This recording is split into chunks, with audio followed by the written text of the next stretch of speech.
What is up, guys? Welcome back to the channel. My name is Shane and welcome to another episode here on 5-Star Cars, where I just give my thoughts and opinions on what's going on in the car community on YouTube. Today's episode we're covering Manny Khosbin, TJ Hunt, S-Spot and a few others. Before we jump into it, guys, if you like this kind of stuff, do check out my other videos.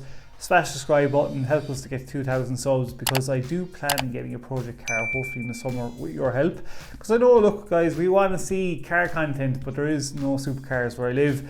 But I do want to modify, I'm big into modifying cars. I do want to do one for the channel. I know I need a car to make this channel excel. I do have 3 or 4 cars in mind. On tomorrow's video on Comment Sunday, so do comment in the videos below because I will bring up your comments tomorrow.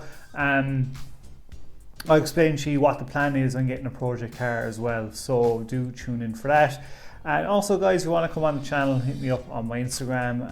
I'll bring you on for a podcast. It'd be good to hear your thoughts and opinions as well. And any car channels that you know of that are under 1,000 subs or under 10,000, let me know in the comments below as well, and I'll check them out. So we'll just jump into today's video. Straight off the bat, we're going to kick it off with Manny Khosbin. Latest video, he literally just dropped it a few minutes ago. I just watched it. He's after getting his Heritage Edition Ford GT. I love Ford GTs. I don't know what it is about them. I think it's just the shape of them. They're so stealthy looking. It doesn't matter what colour they're in, what livery they have on them. They're just an unbelievable, stunning car. He was kind of messing around with the video and he just slammed it, and it looks so nice. Manny can just buy cars like candy. He always buys some really good spec supercars. This one, without a doubt, is an absolute beast of a Ford GT as well. I highly recommend going and checking out the video if you haven't already. He's going to go into more in depth about the car as well, I think, in his next video, but for now it was just a delivery video. It sounds sweet as well. He did say he spent $30,000 extra for the carbon fiber wheels on the car as well. It's a pretty pricey extra, but when you're that rich, you know, it wouldn't bother you at all. But yeah, guys, I'm doing it to Manny. Like, he always buys some of the sweetest supercars and hypercars out there, and I just highly go recommend and check out the video as well in the comments, in the description below. Next up is going to be TJ Hunt. So TJ Hunt's recent video, he was just basically saying that, or he was out with West Coast Exotics as he usually is. The R8 is officially sold to another car YouTuber up in Washington. They're driving it back to Washington. It is fully sold and gone, sad day. And also he's gotten the rest of the payment for his Aventador. So both cars are now officially sold. While he was strolling around inside West Coast Exotics, he stumbled across, how could you miss it, a very obnoxious, kind of like a lime yellowy fluorescence G-Wagon. And it has extended carbon fiber flared arches. And he really likes this G-Wagon, and he says he shouldn't buy it, but he can't stop thinking about it, and he's thinking of buying it. So do you think he should buy the G-Wagon for the channel? I am not the biggest fan of G-Wagons, I'm not gonna lie. Don't get me wrong, it's not a bad car. 230,000 for the G-Wagon, he said as well. He also said he got another car, but it's not a supercar. If anybody knows, comments in the comments below. What other car do you think he's after buying, and do you think he'll end up getting the G-Wagon, or do you want him to buy the G-Wagon?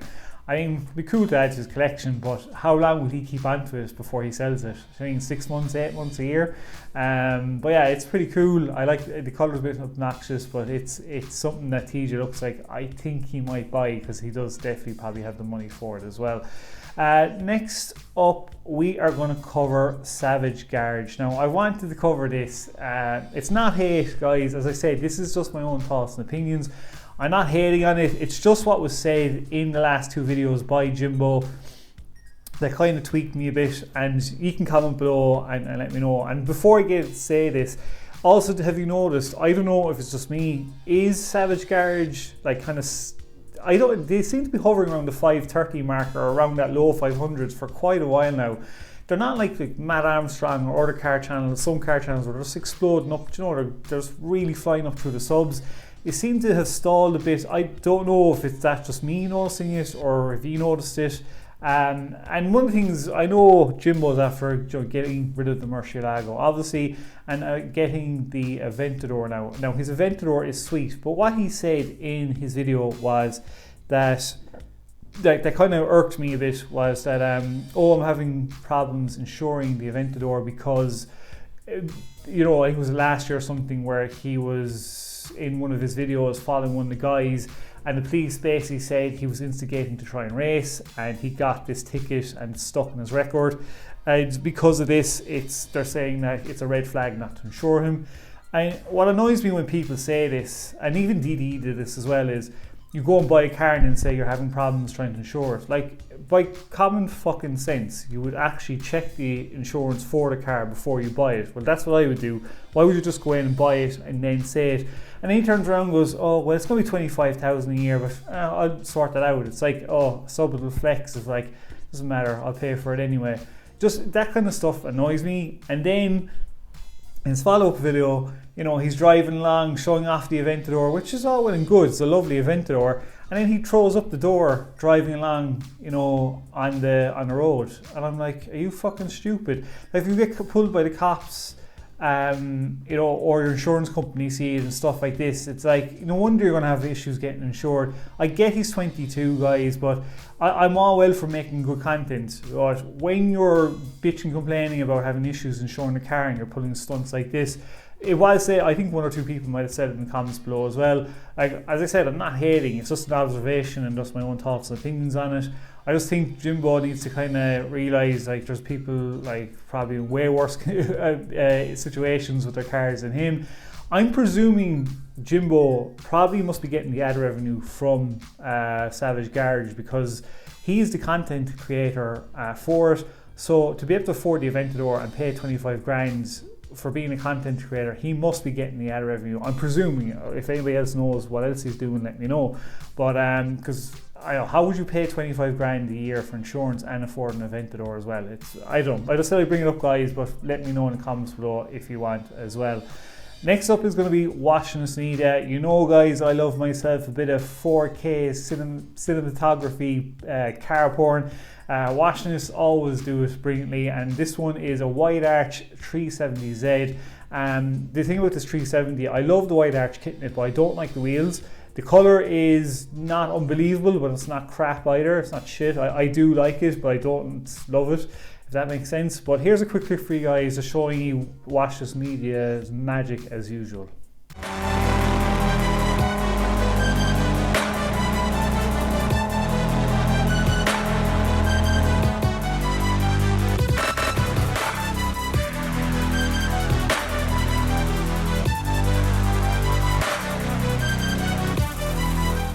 And there you go, guys. Comment below, let me know what you think. So, do you like the wide arch kit on the 370? I really do like it. It runs very smooth. The lines are very nice in it. I'm just not a fan of those wheels. I'm a very picky person when it comes to black wheels. I like gloss and I like it to be flush. I don't like all those bolts in the wheels. That's just me. That's just my own preference. The kit, I like the kit in it. It's so girthy looking and just, I don't know, it's just cool looking. Some people said in the comments below it looked like a gerbil or something stuffed in its mouth with nuts. I suppose so, maybe. But the colour, I'm just a bright colour. It's more of a dark kind of green, but it is a sweet 370Z. Highly recommend checking out the video in the link in the description below. It is shot beautifully by Watchness Media. They just do such great work, and I love watching their videos. I'm always going to bring it up on my channel as well.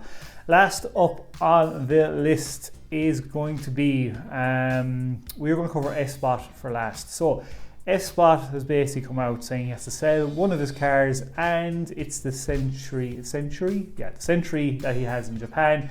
Now, I can never remember. He spent 12,000 on the exhaust on the Mercedes, and was it 15,000 on the exhaust on the Century? So basically he's saying because of the borders being closed, he can't get to Japan to make contact with the Century, and it's just sitting there, which makes sense.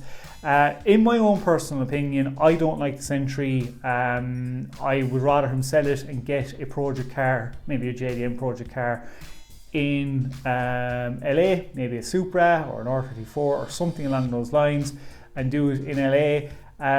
We don't know how long the border is going to be closed for. I'm presuming I'd say nearly another year, and there's no point in leaving that car sit there. It's dead money. I'd hope he sells it, but he asked people should he sell it or shouldn't he. Comment below, guys, you want S-Spot to sell the Century or not. I mean, look, he already has the $12,000 exhaust on the Mercedes, the two of them. We've got the Mercedes. I wasn't too pushed about the Century at all. So I hope he sells it and does a project car. I would rather see him start doing more project cars, as great as it is when he goes to meets and does car spotting. But his modifying is more subtle. He would never be into the over the top like TJ Hunt and DD and stuff, but I'd rather just see him get content and do it in LA, because I think that border is going to be closed for quite a while. And look, we didn't see much of the Century anyway, and we already have the Merc with the $12,000 exhaust as well. So I don't know, guys, let me know in the comments below what you think. That's what we're here to do, discuss this kind of things. So that's it for today's video. Again, guys, if you're new, just give the channel a chance, subscribe, help it out. The usual guys that comment and to smash the like button. I'll bring up your comments tomorrow on Comment Sunday. I'm going to start pumping out videos daily. My family was around, so I couldn't make any during the week. But I am planning to make videos now, hopefully every day. That is the plan. And I'm going to explain in tomorrow's video, the plan for getting a project car for the channel, how much I saved so far, how much we've made from the channel as well. It's not very much, but it's a stepping stone. And yeah, guys, I just said I will have all that to cover in tomorrow's video. So again, thanks very much. Until tomorrow's video, stay safe, peace out, and keep it lit.